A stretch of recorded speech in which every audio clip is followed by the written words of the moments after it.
পুরোটাই পরিকল্পিত। এখানে শুভেন্দু অধিকারী নিজে বলছেন, আপনারা ভিডিওতে দেখলেন, যে 355 করার যে পরিবেশ তৈরি করার, সেটা আমি করব এবং কিভাবে করতে হয় আমি জানি। এরা তো বারবার বলেছে যে আমরা 355 করতে চাই।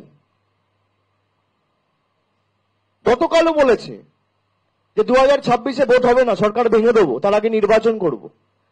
বাংলার মানুষের ম্যান্ডেট এরা হজম করতে পারেনি 2021 সাল থেকে।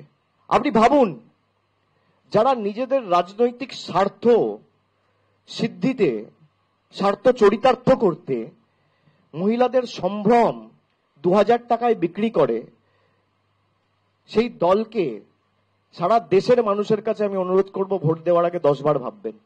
কিভাবে বাংলাকে এরা ছোট করেছে।